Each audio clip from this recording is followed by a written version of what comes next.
tant que vous avez un rêve, croyez en ce rêve. Croyez, n'abandonnez jamais, parce que vous ne savez pas quand cela se produira. Mais tant que vous y croyez, le cosmos tout entier fera un jour pour que ce en quoi vous avez cru ardemment puisse se réaliser. Il est important de ne pas lâcher les idées que nous avons. Et quand j'ai compris, puisque j'avais eu la chance de regarder la loi de l'attraction par la suite, le secret, et que je savais que quand on y croit et qu'on pose des actions qu'il faut, tout converge vers soi pour que ça se réalise.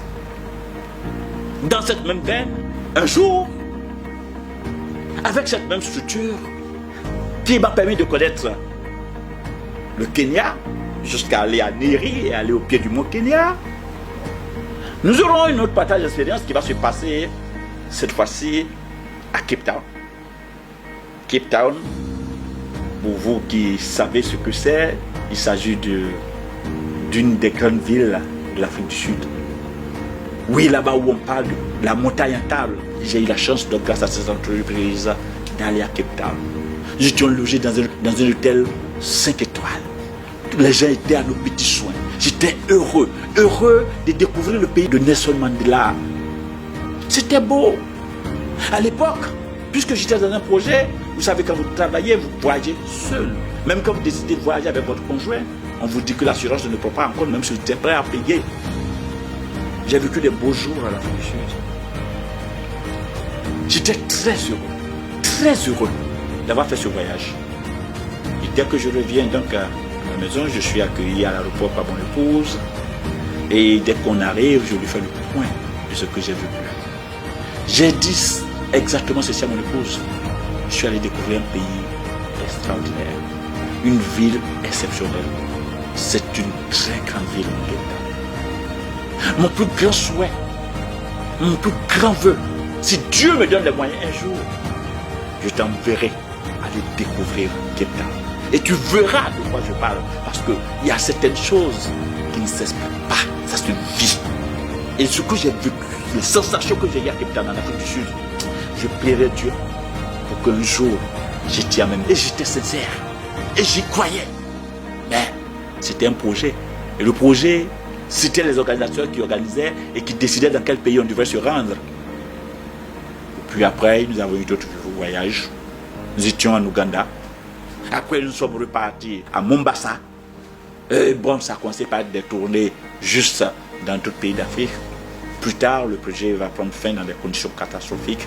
Je vais mettre la clé sous paillasson. Je vais me retrouver balayeur de marché, difficilement pour joindre les deux bouts. Et puis un jour, par la grâce de Dieu, d'ailleurs, vous connaissez la majorité de mon histoire, je vais être emballé dans une entreprise unique, installée dans 170 pays du monde, créée par un gentleman américain, l'un des 400 hommes les plus riches de la Terre. Il s'agit de l'entreprise de Resmond. Vous qui connaissez Resmond, tant mieux. Vous qui ne le connaissez pas, cherchez à savoir qui c'est. Je vais donc être partenaire de son entreprise. Et très tôt, je vais m'y mettre et je vais dessiner, moi, un plan pour atteindre mes objectifs.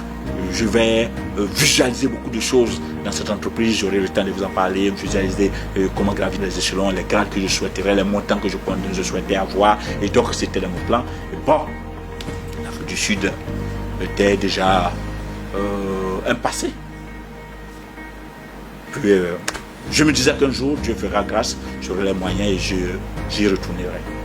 De la deuxième année de cette nouvelle entreprise, cette nouvelle affaire que je fais, un challenge est lancé.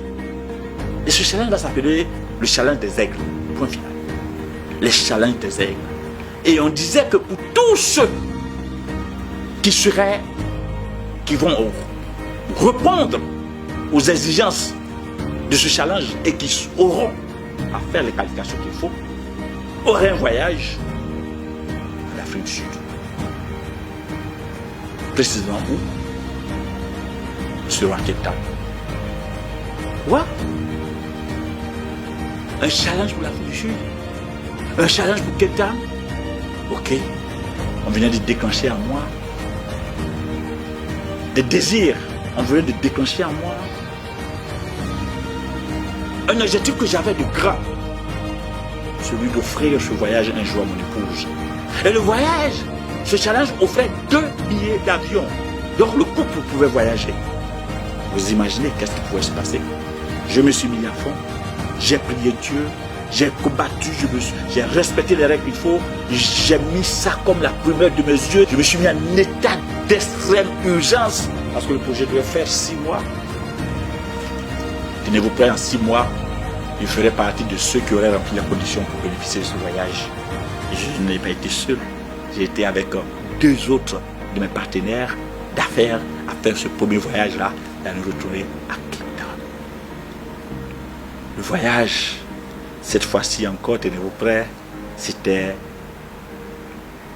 avec Kenya Airways, le Best of Africa. Nous atterrissons d'abord à Nairobi, puis de Nairobi, le vol au petit matin va prendre la direction pour Johannesburg, Joburg. Nous atterrissons donc à Joburg. Nous changeons d'aéroport pour aller dans l'aéroport domestique.